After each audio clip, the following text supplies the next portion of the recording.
Alright boys, we're gonna watch this video, and we're gonna exercise our brains, alright? On YouTube, academic sources and educated opinions are a gray area when it comes to video essays.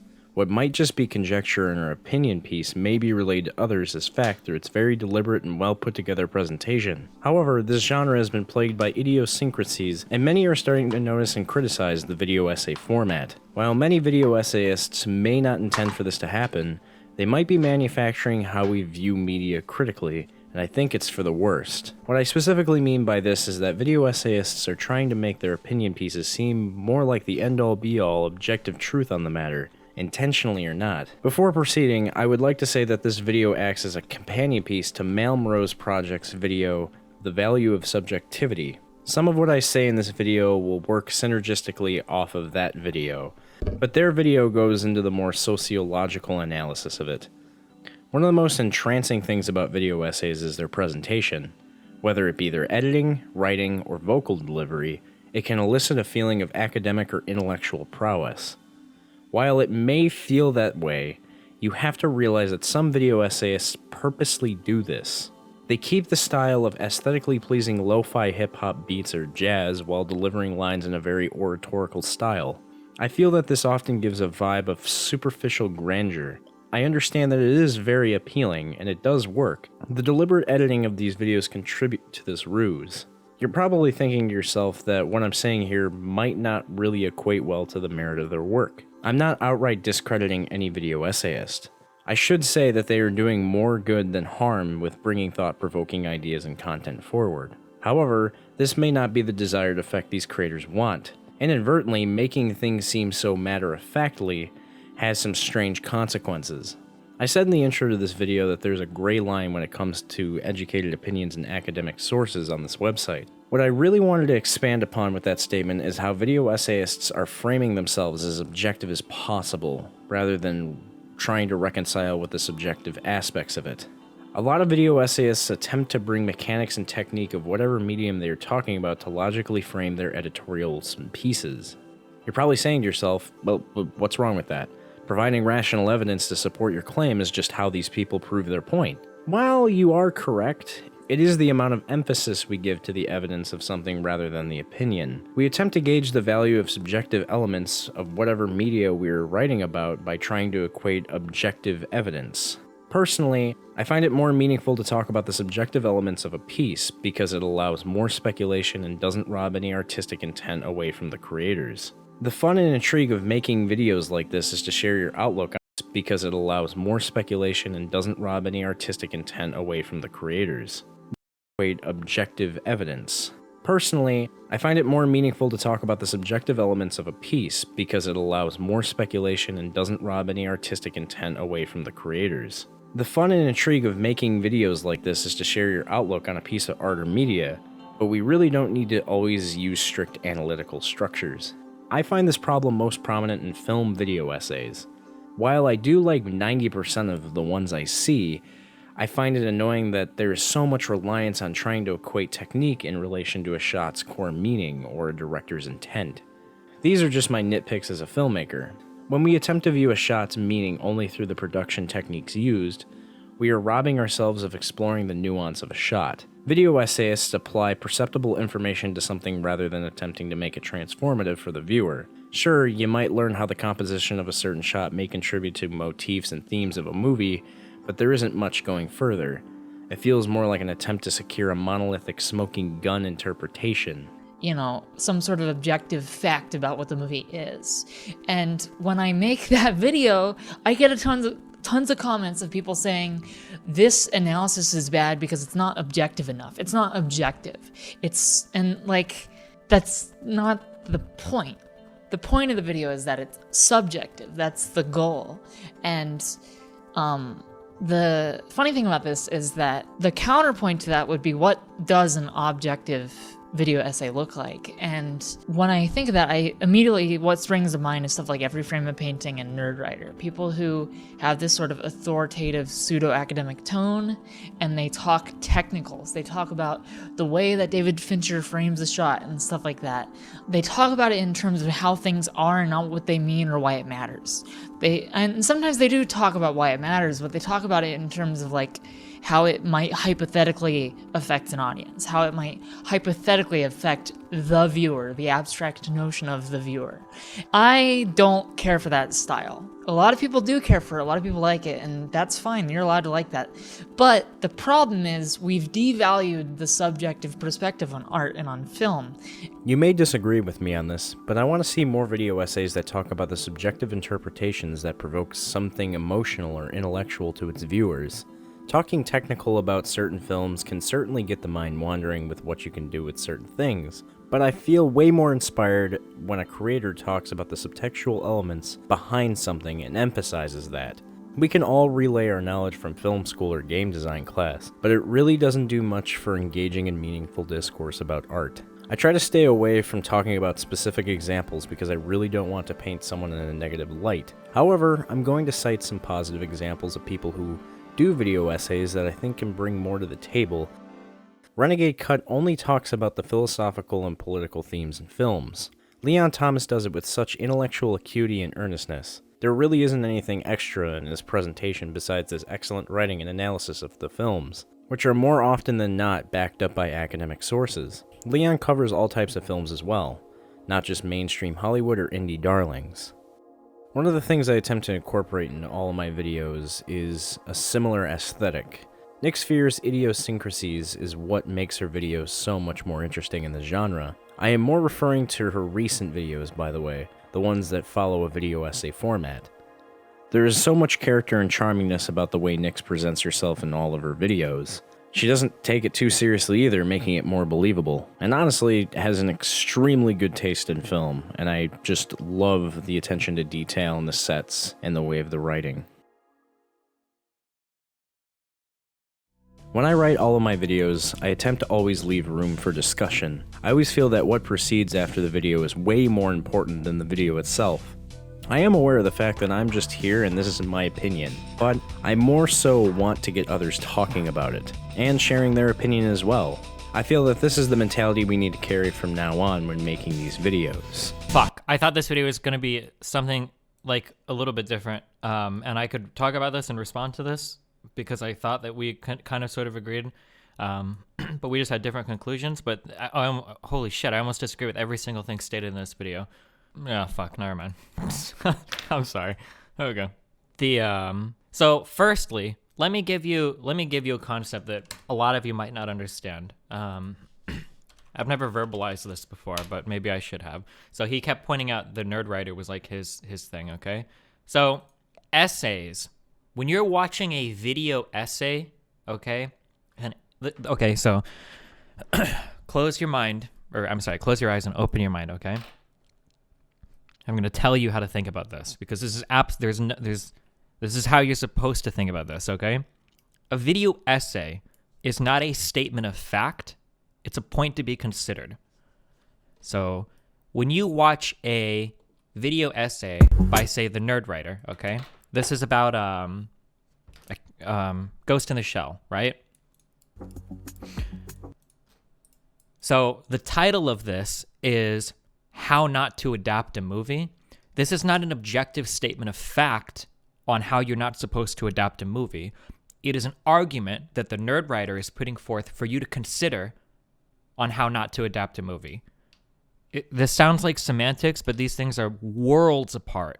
In the former, you believe that somebody is giving an objective statement of fact from a position of authority that should be recited as a statement of fact, okay? Rather than, well, this is his impression of this, and these are the arguments that he puts forth to argue this point, ultimately for you to consider.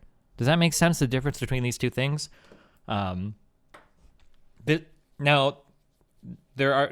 isn't to say that if you give like an essay on like chemistry or something, then I mean, those are different. But in terms of like all the video essays that, we watch or people watch about, what's the name of the guy? All the really popular video essayists.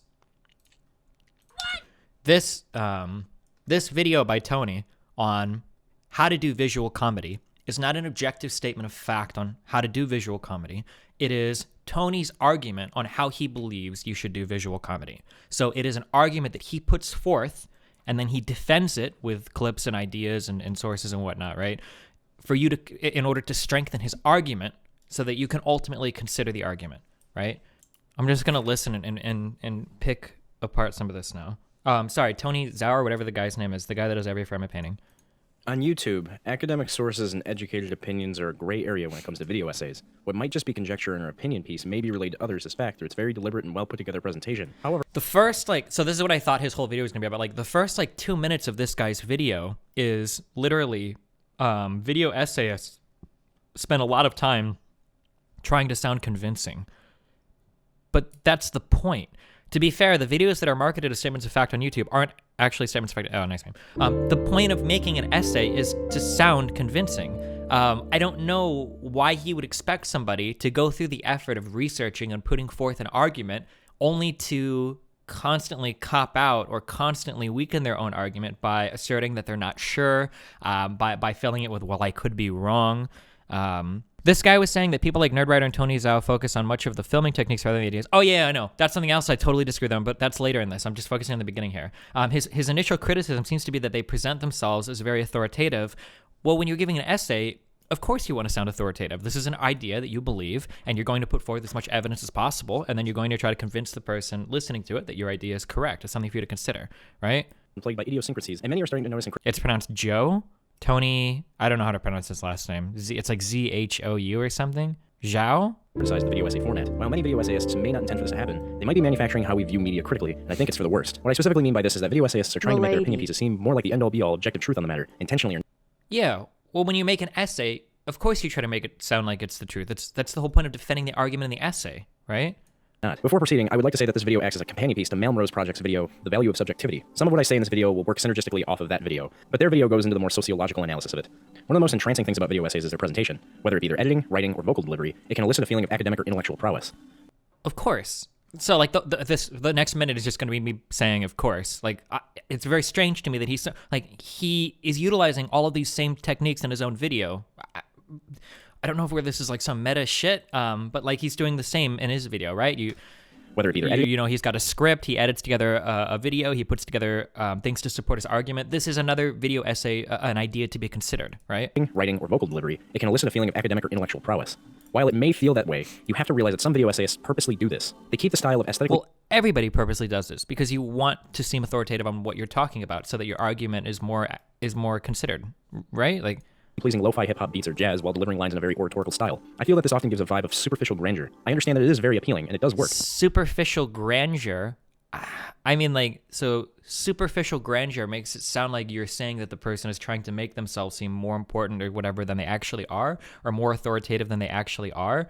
I mean, when you're giving like subjective opinion pieces, I mean, I would argue that that's kind of your goal as an essayist, right? Is of course you want to make yourself. Now, if we were talking about if you're going to a medical conference, you wouldn't want to say like, hey, by the way, I'm a pro doctor and homeopathy is real, right? That's different. But if you're presenting an opinion on a filming technique or an editing style or whatever, of course you're going to build yourself up to sound as authoritative as possible. That's the point of a convincing essay, right?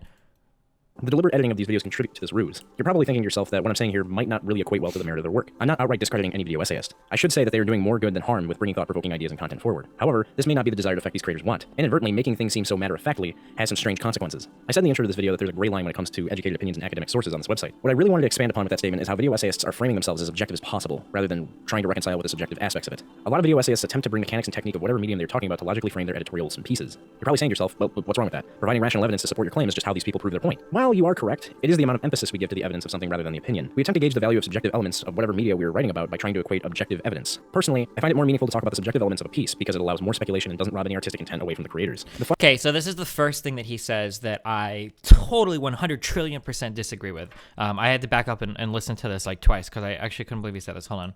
To talk about the subjective elements of a piece because it allows more speculation and doesn't rob any artistic intent away from the creators.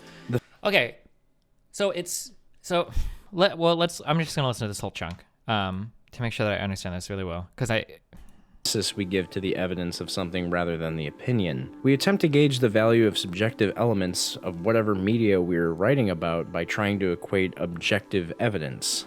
Personally, I find it more meaningful to talk about the subjective elements of a piece because it allows more speculation and doesn't rob any artistic intent away from the creators. Okay, this when I hear this, okay, so if we internalize his argument and then regurgitate it in our own words, what it essentially sounds like he's saying is there is a piece of art, okay? I want to give my subjective interpretation of it in as free form as possible while ignoring as much as possible about any sort of objective mechanic because I don't want to equate that objective, that kind of objective thing to any type of subjective truth. And in doing so, I don't understand his line about robbing the interpretation from the creator. You can never do that. I don't understand this whole past like 30 seconds. And maybe I misunderstand it, but like this whole past 30 seconds like reeks to me of like everything should be subjective, man. Like, I don't know, dude. Like, I don't know if the objective matters. Like, let's just look at only the meaning or whatever. And it's like, I don't understand. I mean, there's a lot of objective techniques you can use to convey subjective meaning. I don't know. This past like 30 seconds of stuff sounds like really, really, really, really, really stupid to me. I shouldn't use the word stupid. It sounds really naive. Any opinion, essay, an instructor or professor has ever assigned, they always try to express your thesis confidently. They explain that you're supposed to bring... Oh, yeah, sure, yeah, we're past that. We're past that meme, okay? The fun and intrigue of making videos like this is to share your outlook on a piece of art or media, but we really don't need to always use strict analytical structures. Okay, now this is weird, because now it sounds like he's trying to give us an objective meaning by which we create video essays, which seems contradictory to his earlier points. Away from the creators. The fun and intrigue of making videos like this is... Why do we make video essays? Well, let me tell you exactly why. To share your outlook on a piece of art or media, but we really don't need to always use strict analytical structures. I guess he kind of weasels back out of it at the end by saying, well, we don't really always need to do this, so the statement eventually becomes hollow and meaningless, because it's like, okay, well, sometimes we can, sometimes we can't. What was the point of even making that statement? I don't know. I find this problem most prominent in film video essays.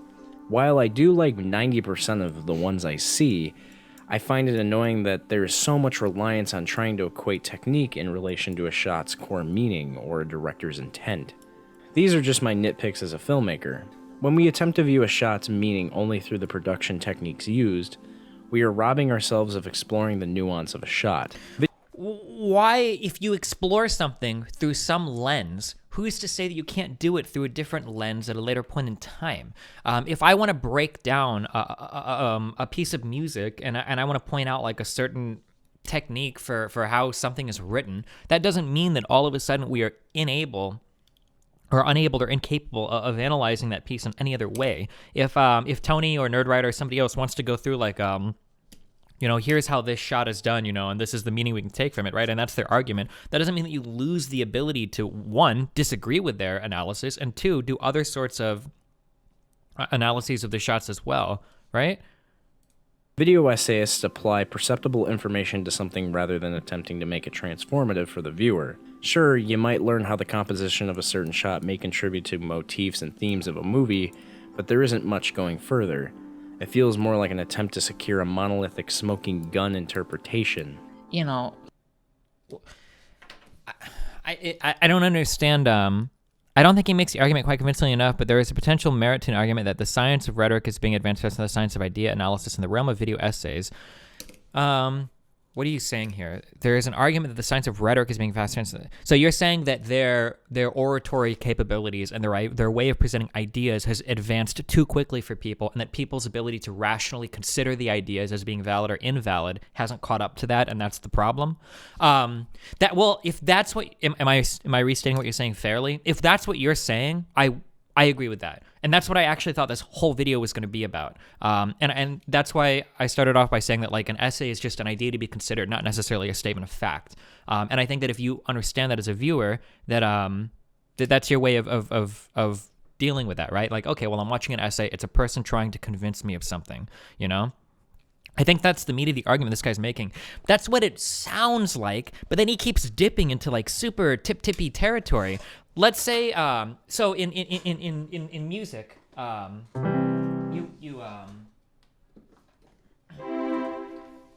wait.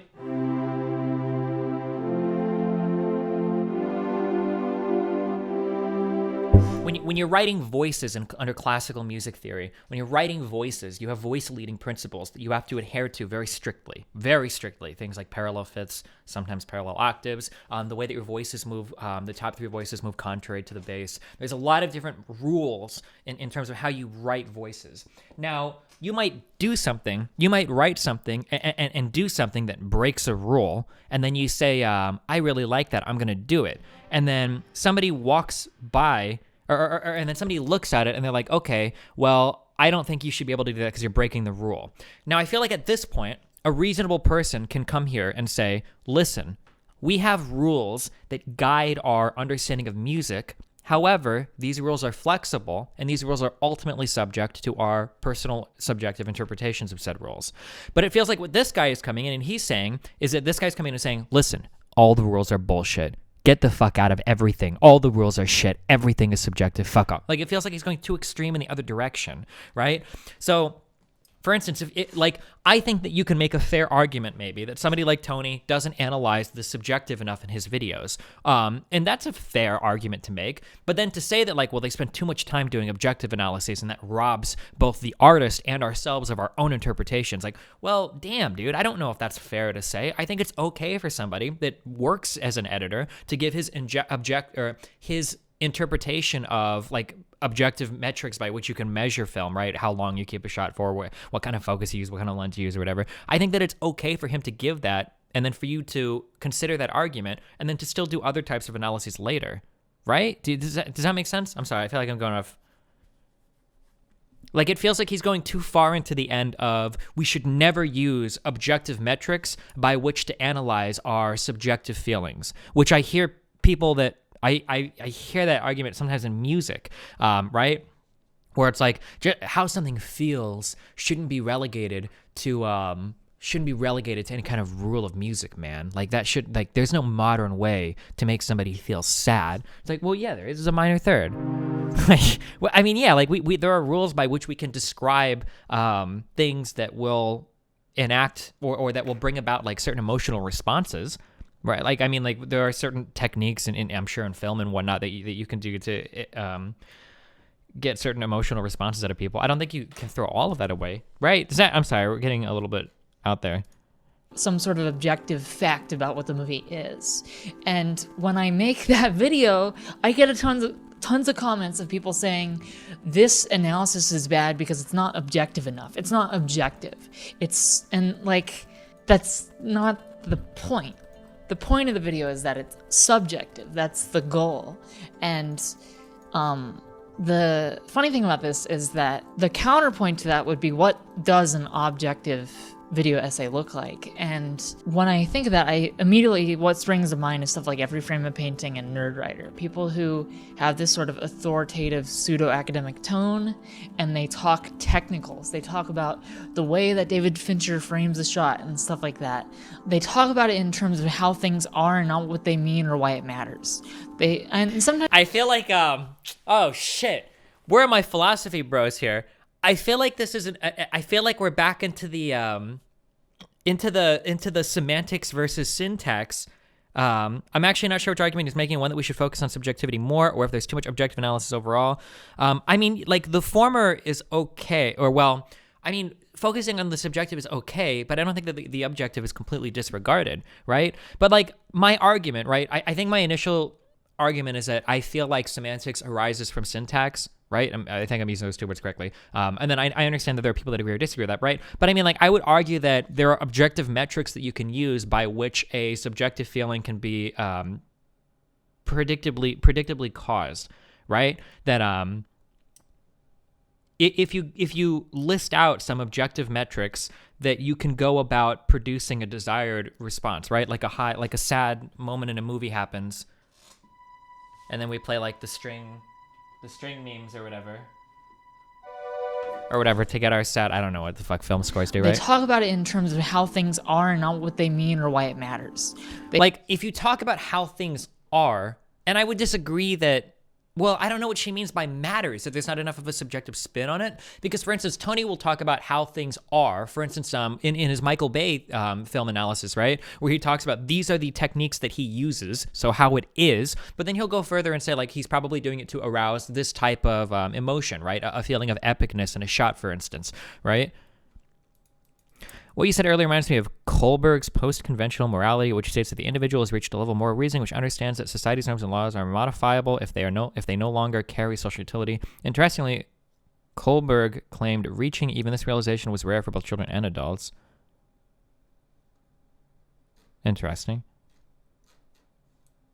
And sometimes they do talk about why it matters, but they talk about it in terms of like how it might hypothetically affect an audience, how it might So I don't. Oh fuck! I feel like I'm tearing this apart. I don't mean to do this.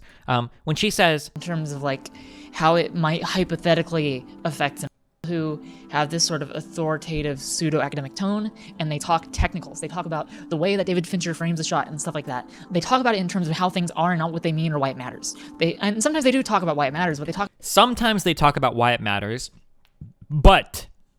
Right? And the but here serves to obliterate why they talk about why it matters, why that's not relevant, right? About it in terms of like how it might hypothetically affect an audience, how it might hypothetically affect the viewer, the abstract notion of the viewer. I don't care for that style. A lot of people do care for it, a lot of people like it, and that's fine, you're allowed to like that. But the problem is we've devalued the subjective perspective on art and on film. I hate all of that. I hate all of that ending sentence. Oh my god, it sounds so fucking weaselly. I hate all of this, right?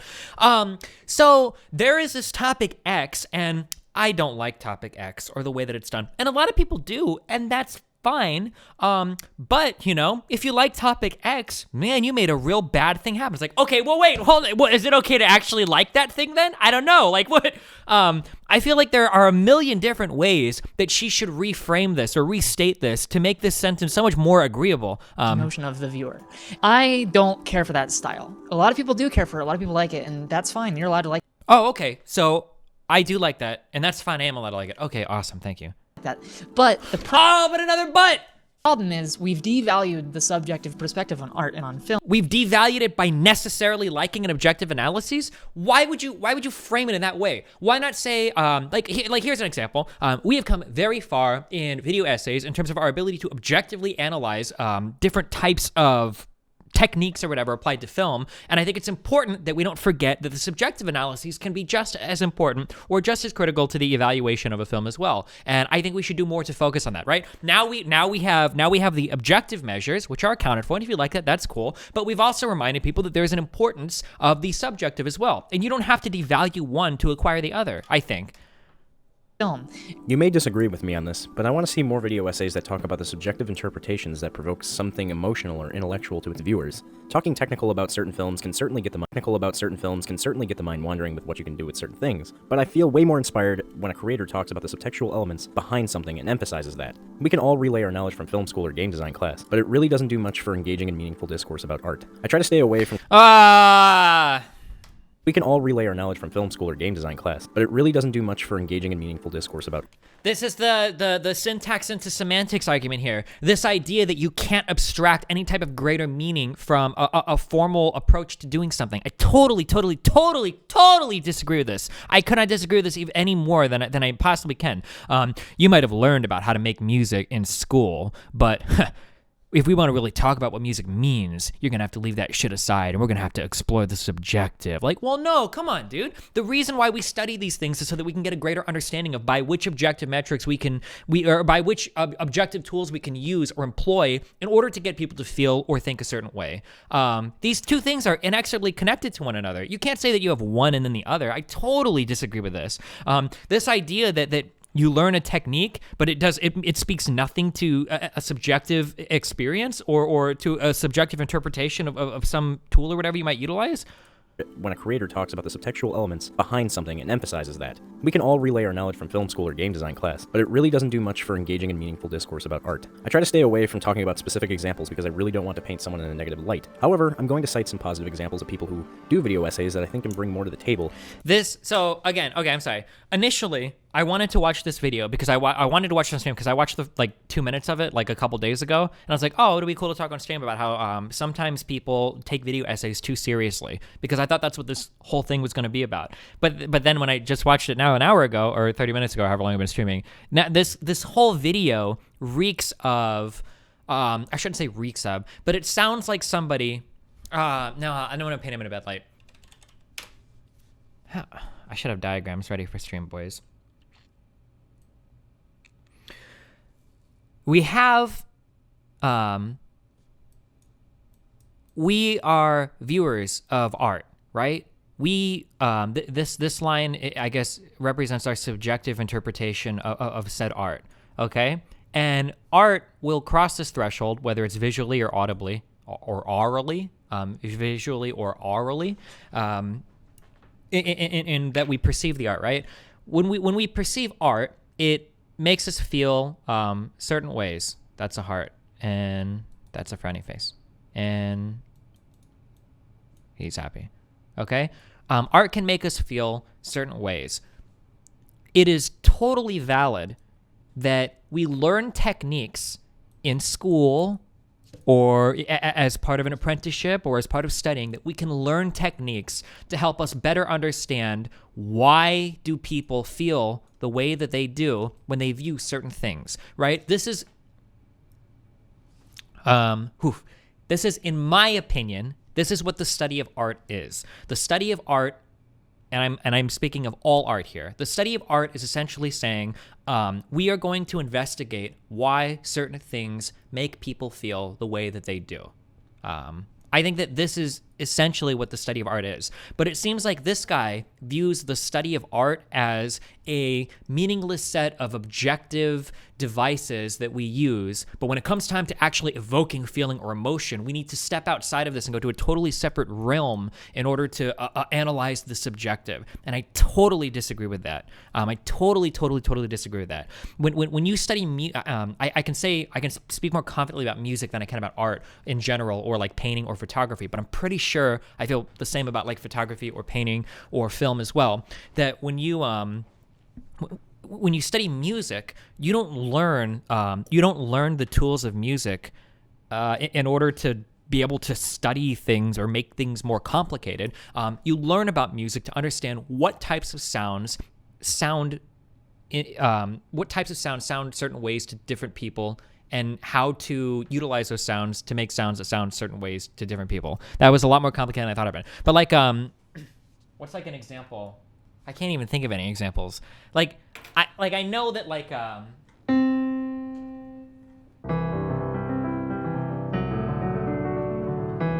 I know that I can create certain sounds because I know where the sounds come from, right?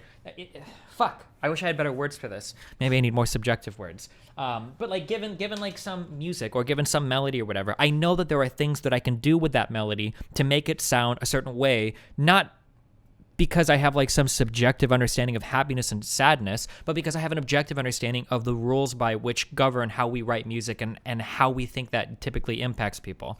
If that makes sense. Sorry. Like if somebody gives me this melody, right? That if I put it over something like this,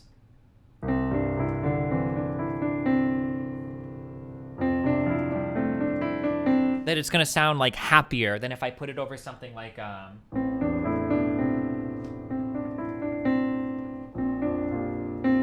something like that, right? I don't know.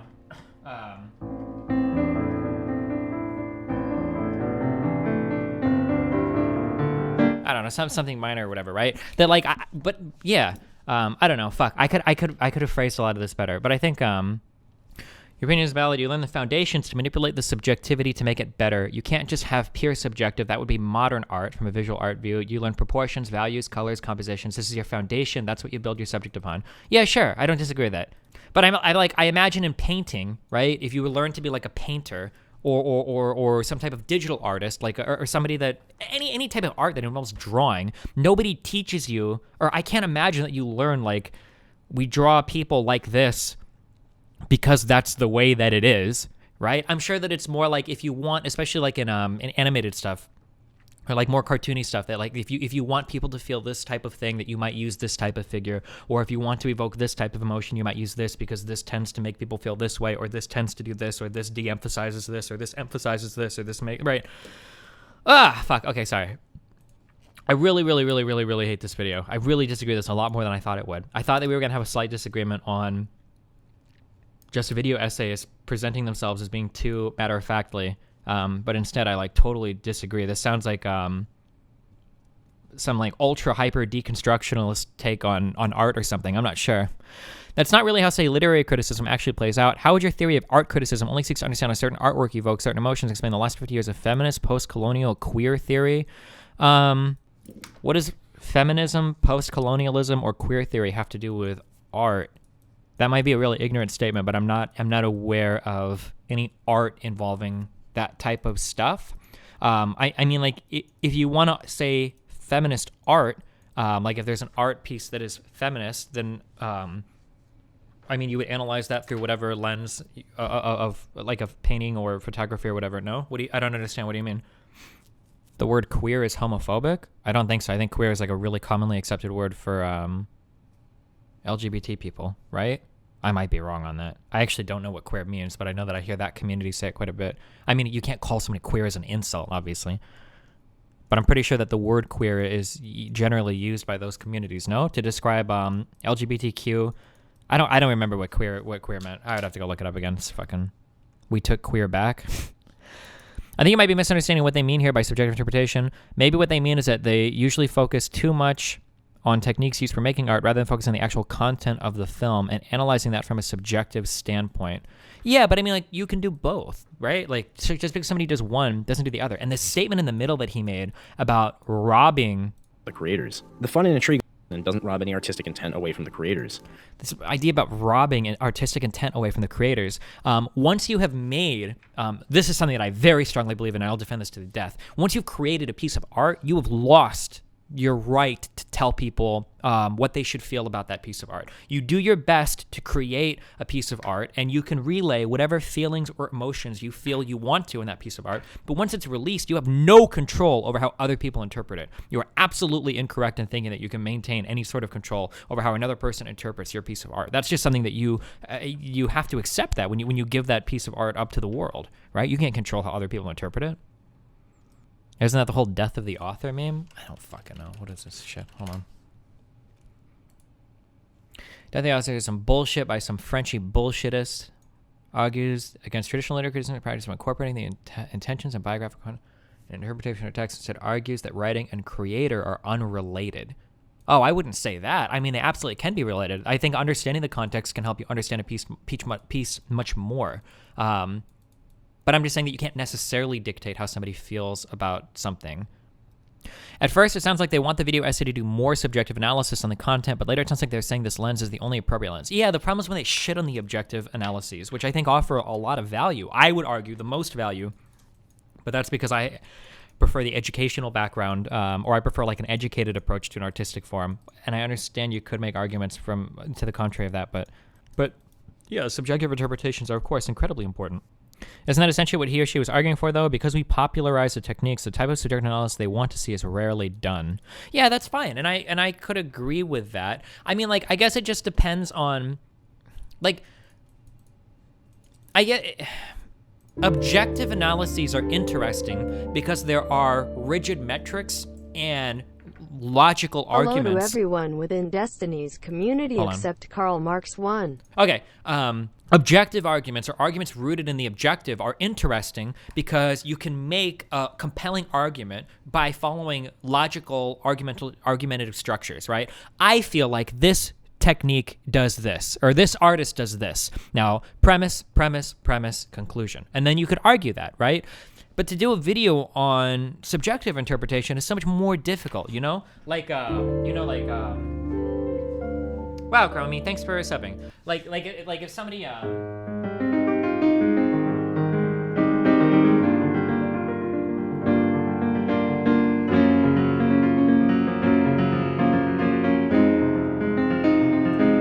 So if this is our piece of music and then somebody makes a video and they go, I really like that music. And then someone else makes a video and they go, I really don't like that music. Like, I don't know if these videos are interesting to watch. Like, okay, well, here's my subjective interpretation of this piece. I like it a lot. Or here's my subjective interpretation of this piece. This piece sucks. Like, okay. Well, like, I don't know if this is good content for videos. Like, what? Like a totally subjective interpretation is just not something that's very entertaining to watch. Like my child could do videos on subjective interpretation, right? Now, if you want to talk more about something, if you want to be more critical, if you want to bring some objective metrics by which to measure the goodness or badness of something, well, now we're into objective interpretation, right? Like now we've lost. Yeah, I don't know. I don't know. No, I do know. Fuck this guy.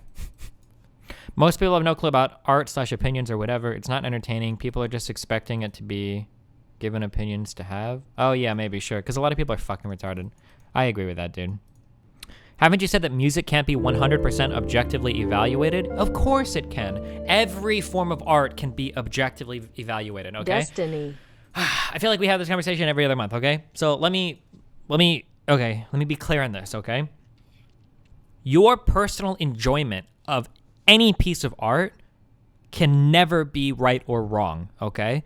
So if you hear something and you say, I like that or I don't like that, that is your subjective interpretation of that particular thing. Now, it might be dumb or misinformed or ill-informed, but it can never be right or wrong, okay? That's yours. Now, that's not to say that you cannot objectively analyze a piece of art. Now, that objective analysis will never give you an answer of should this be good or bad to a person, but it can, I mean, you can analyze things. I mean, like, if we take a given piece of music, we can analyze the style, we can analyze the instrumentations, we can analyze the chord progressions, we can talk about the melodies, we can talk about any motifs, we can talk about the length of the piece, we can talk about the virtuosity of the players. There's a million different aspects by which we could objectively measure one piece against another piece. Like, of course, if I wanted to measure Undertale's soundtrack in an objective measure against StarCraft's soundtrack, StarCraft Legacy of the Void, right? We just have to pick some metrics by which to analyze these, and then you fire it off, and you start making your arguments, right? I would argue that Undertale has a much stronger use of motifs than StarCraft. We could cite 50 million different Undertale songs that utilize the same motifs, so we'd probably win that argument. You could argue that StarCraft utilizes a more diverse set of instruments, right? Because a lot of their shit is orchestral and it applies a lot of that shit. And then maybe you win that argument because Undertale's is largely just chiptune-esque stuff in a DAW, right? I mean, like, there are different ways by which we can objectively measure one against the other, but you can never objectively say Undertale's OST is better than StarCraft's OST, because that better or worse is talking about the subjective interpretation by any individual subject, and you can't make that statement on what is better or worse, right? What does objective mean in that sense? It's like the morality memes. From what authority are you taking your value judgments? If you want to get into like some crazy theory of knowledge shit or whatever, I can't help you. But when I say objective, what I'm talking about is objective metrics by which we measure things. So for instance, the length of a piece. Time is an objective measurement that we as humans have decided upon. And, we can measure, this piece is 2 minutes, this piece is 4 minutes. Now this piece is twice as long as this piece. That's an objective measurement that we could take of the pieces, right? Obviously, you can analyze any art piece objectively, but can all true analyses be broken down objectively? Maybe not 100% objectively. I mean, I guess you would have to make arguments in favor of each.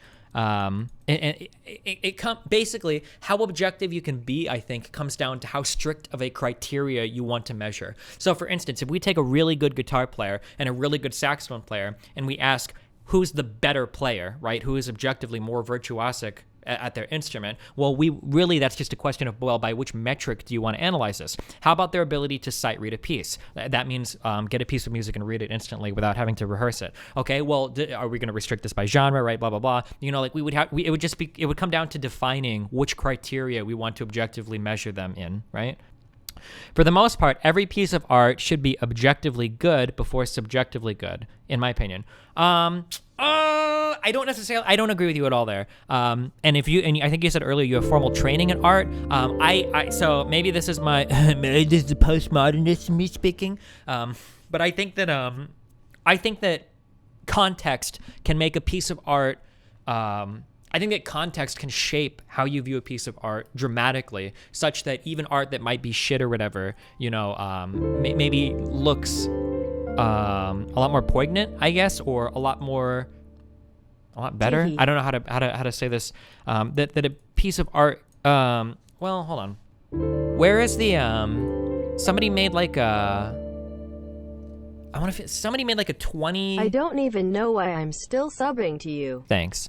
Somebody made like a 20-page post on like somebody doing drawing as they had Alzheimer's, and their drawings became like progressively worse over time. Does anybody know what I'm talking about? Fuck. Poignant. I don't know if you pronounced the G or not. Does anybody know what I'm talking about? Oh, it might have been schizophrenia. So assuming that this is true, right? And I don't know. I would have to go and dig through whether or not this actually happened or whether or not this is right. So assuming that this is true, if I'm just given the, I don't think you're going to disagree with me here. I think Pierre or whatever, I think your initial statement was stronger than you wanted to be, right? I don't think we're actually going to disagree with this at all, right? But if somebody had given me, wow, cool. Thanks, BRM.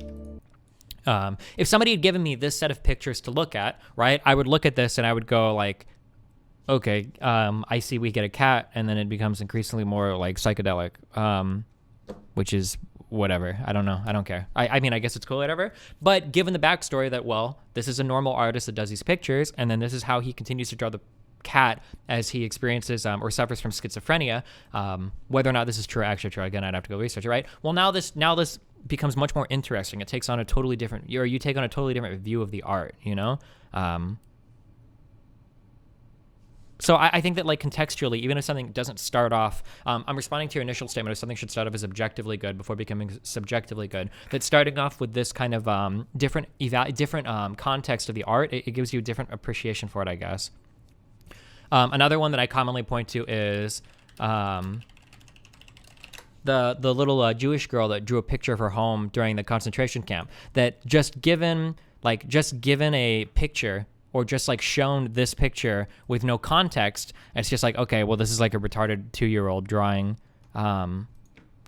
a picture, I guess, like, or not a 2-year-old or whatever, right? Like 6 or 7 or 8-year-old, I guess, drawing a picture on a chalkboard. I don't really care. Like, this is really dumb. Like, I don't know. It's subjective. It's obviously, by any objective metric, this is a pretty shit picture. But given the context of the picture, it's an incredibly sad picture, because you would expect somebody of that age to be able to draw more. And now your mind is racing for a million different reasons to explain why somebody that lived through a concentration camp would draw their home this way, you know? So the context here gives you a totally different interpretation of the art, I think. Do you think that you cannot reevaluate, or do you think that you cannot evaluate art without this kind of context? Oh, of course, you can evaluate art without context. Yeah, of course. I just think that more context opens you up to more interpretations. In my opinion, I feel like knowledge is power, but sometimes not knowing can be powerful too. I bet there are really great examples of this, where you see a piece of art and you don't know anything about it, and then you see a piece of art at the end, and all of a sudden it means so much more. I bet you can make arguments for this for even the Undertale game. Or we could talk about this in regards to Steins Gate, when it's like the third to last episode, when it goes back in time after Kurisu is technically killed in some timeline or whatever, that when you go back and you see all of the people interacting with each other, they're the same as they always were before. Marisu, or whatever that, or Mari, what's her fucking name? The cutesy girl, that one or whatever, right? Like, you see all of those people, you see them through a totally different lens, even though they're not really changed at all from what they were at the very beginning. Tippity tip, m'lady. Tip. So then the art can't be completely separated from the artist. I mean, you could separate it from the artist, but knowing more, I don't know, I feel like knowing more always gives you more ways, more lenses through which to view things. I think you can push your subject and emotions you want to bring with your skills. Yeah, Pierce. I totally 100% agree with you. You can make the same argument for a game's OST before and after you play the game, which is the context of the OST. Oh, that's a really great example too. Yeah, for sure. That listening to certain songs in a game's soundtrack are going to sound a lot more impactful if you've already experienced it, or in a film score as well. That there are I mean, I don't have to play it, right? You know this, right? In any film score, certain songs will evoke emotions that are directly related to the film itself, you know? In regards to what you're saying, Objective interpretation can be used to inform on the subjective. We have to consider what the goal of a video analysis is and what the viewer wants to get out of it. Talking about objective techniques will explore what movies should or shouldn't do to be effective at X.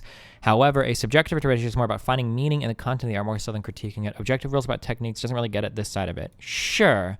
The one nitpicky thing I'll say is that talking about objective techniques will explore what movies should or shouldn't do to be effective at X. I mean, I guess I'm kind of flipping that statement in that if a film is effective at X, what techniques are they employing to be effective at X, which is what a lot of video essays I think are about. But yeah, sure.